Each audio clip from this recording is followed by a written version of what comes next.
Stop for a second. Look around you. The festive season is here. The lights are flashing. The music is loud. The streets are packed. And the pressure to be happy, to celebrate, to start fresh, it is suffocating, isn't it? We are told that this is the time for joy. But for so many of us, underneath the fireworks and the family dinners, there is a desperate need for something else. Not just a celebration, but a reset, a hard reboot of the soul. We want to turn a new page, but we forget one fundamental law of the universe. You cannot build a new building on a site filled with rubble. You have to clear the ground first. And that is where he comes in. Lord Shiva, the Mahadev, the destroyer. Most people hear destroyer and they get scared. They think of endings, of death, of darkness. But they are missing the point entirely. Shiva doesn't destroy to cause pain. He destroys to make space. He burns away the illusions, the ego, the stagnation, and the old habits that are rotting your potential, just so that something new and beautiful can breathe. This festive season, we are not just going to talk about mythology. We are going deep into the ancient psychology of the ultimate yogi. We are going to find out how to channel that intense, raw, cosmic energy to burn down what is holding you back and build a version of yourself that is unbreakable. Welcome to the deep dive. Let's go back to the beginning. Not the beginning of time, but the beginning of the ultimate crisis. In the ancient texts, there is a story called the Samudra Manthan, the churning of the ocean. It wasn't a polite gathering. It was a desperate, cosmic tug of war. On one side, you had the Devas, the gods. On the other, the Asuras, the demons. They wrapped the giant serpent king, Vasuki, around a mountain and began to churn the ocean of milk, looking for the nectar of immortality. Imagine the scene. The friction is immense. The mountain is grinding. The ocean is roaring. And suddenly, treasures start rising to the surface. Gems, goddesses, divine cows. Everyone is cheering. They are getting exactly what they wanted. But then, the physics of the universe kicks in. You cannot churn up the good without disturbing the bad. From the deepest, darkest cracks of the ocean floor, something else bubbles up. Hala hala. A poison so toxic, so vile, that a single drop could incinerate the entire universe. It wasn't just physical poison. It was the concentrated essence of suffering, malice, and destruction. The fumes alone started choking the gods and demons. The sky turned black. The excitement of the nectar vanished instantly, replaced by pure, unadulterated terror. The gods ran, the demons ran. Even the Creator and the Preserver knew this was beyond them. There was only one place to go, Mount Kailash, the abode of the one being who fears nothing because he encompasses everything. They found Shiva sitting in deep meditation, the picture of absolute, unshakable calm. They begged him to save existence, and this is the moment that defines him. He didn't panic, he didn't strategize, he didn't ask what's in it for me. He simply opened his eyes, looked at the terrified universe with overwhelming compassion, and gathered the poison. He scooped up this liquid death in his hands and drank it. Just picture that, swallowing the toxicity of the entire world. But here is the catch: he didn't let it reach his stomach, where it would destroy his body. And he didn't spit it out, where it would destroy the world. His consort, the goddess Parvati, seeing the danger, gripped his throat.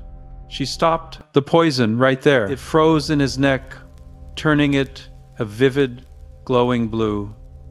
He became Nilkanth, the blue-throated one. Now, why am I telling you this story while you are worrying about holiday shopping? Because you are churning your own ocean every single day.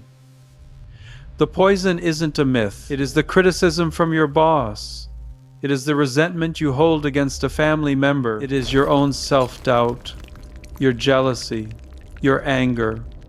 It bubbles up when you are trying to be happy, when you are trying to improve your life. Your instinct is to do one of two things. You either swallow it, you push it down, repress it, and let it eat you alive from the inside until you get sick or depressed. Or you spit it out, you scream, you lash out, you project your pain onto your spouse, your kids, your friends, and you poison your environment. Shiva teaches us the third option, the path of the Nilkanth. You hold it, you catch that negativity in the throat, the center of expression, and you just observe it. You say, I am angry right now, but you don't become the anger. You hold the toxicity in a suspension of awareness. You don't ignore it, but you don't let it dictate your actions. This is emotional alchemy. When you hold the poison with compassion, you neutralize it. It stops being a weapon and becomes wisdom. It becomes a badge of honor, a blue mark that says, I faced the darkness and I survived. But Shiva isn't just a solitary figure dealing with poison. To understand his full power, you have to look at his other half. You have to look at the fire that animates him. You have to look at Shakti. There is an old saying, Shiva without Shakti is Shava. Shava means a corpse. Think about that. Pure consciousness, pure intelligence, without energy is lifeless. It's just potential sitting in a dark room. And energy without intelligence, that is chaos. That is a wildfire. This dynamic plays out in the most heartbreaking love story in mythology, the story of Sati and Parvati. Sati, his first wife, burned herself alive because her father humiliated Shiva. The grief that followed wasn't just sadness, it was a cosmic collapse. Shiva, the stoic yogi, went mad with pain. He carried her burning corpse across the universe, performing a dance of destruction that threatened to wipe out everything. He was all energy, all rage, totally ungrounded. It took Vishnu cutting the body into pieces to snap him out of it. And then he went to the other extreme. He retreated into a cave. He shut his eyes. He froze. He became pure stillness. The world started to wither because the driving force of life had checked out. It was only when the goddess returned as Parvati, the daughter of the mountain, that balance was possible. But she didn't just walk in and say, I'm here. She had to match his intensity. She performed tapasya penance, standing on one leg, surrounded by fires, starving herself, until her spiritual heat matched his. When they finally united, it wasn't just a wedding. It was the restoration of cosmic order, the Ardhanarishvara, the image of God as half man, half woman. This is the blueprint for your life right now, especially during the holidays. You have two modes. You have your Shakti mode, the running around, the planning, the doing, the executing, the partying, high energy. And you have your Shiva mode, the stillness, the reflection, the silence. The problem is, most of us are imbalanced. We are either running around like headless chickens, burning ourselves out with activity, too much ungrounded Shakti, or we are stuck in our heads, paralyzed by overthinking, unable to take action, too much frozen Shiva. You feel it, don't you? The burnout or the stagnation? The goal this season is to become the Ardhanarishvara. When you are moving, move with the awareness of Shiva. Be present. Don't just tick boxes. And when you are resting, rest with the intention of Shakti.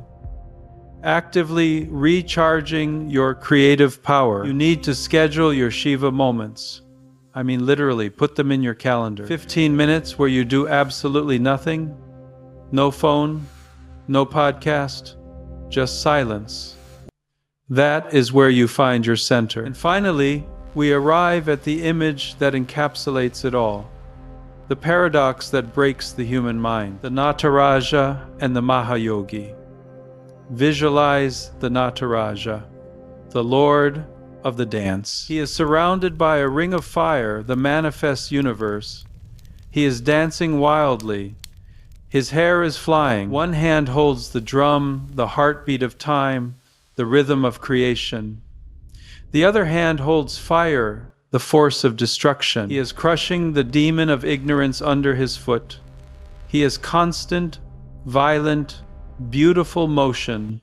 He is the hurricane. Now, blink. Visualize the Mahayogi, sitting on a tiger skin, covered in ash, eyes closed, a cobra coiled still around his neck, the river Ganga flowing gently from his hair. He is absolute, frozen stillness. He is the eye of the hurricane. How can one being be both? Because life is both, and you need to be both. The Nataraja teaches us to dance with the chaos. Life is going to throw curveballs at you this season. Plans will get canceled. People will disappoint you. Money will be tight. The rhythm changes. If you stand stiff, you break. If you try to control the dance, you trip. You have to move with it. You have to accept that destruction, the ending of a relationship, the loss of a job. The end of a year is just a beat in the drum. It is necessary for the next beat of creation. But, and here is the secret, while your body dances, your internal self must remain the Mahayogi. You must keep a part of yourself completely untouched by the drama. You can be at the wildest party, in the middle of the loudest argument, or under the deepest stress, and still have a core of ice blue stillness in your heart. That is the superpower. Detachment. Not caring, but not being enslaved by what happens to you. So, this festive season, I want you to do something different. Don't just celebrate. Transform. Be the Nilkanth, swallow the negativity and turn it into wisdom. Be the Ardhanarishvara, balance your action with deep reflection, and be the dancer who carries the stillness in his heart. Light the lamps outside, sure, but make sure you ignite the fire inside. Clear the rubble, burn the ego, and step into the new year not just as a survivor, but as a creator. If this deep dive sparked a fire in you, hit that like button. It helps us find more souls looking for the truth. Subscribe and ring the bell, because we are only just scratching the surface of what these ancient stories can teach us about surviving the modern world. Har Har Mahadev.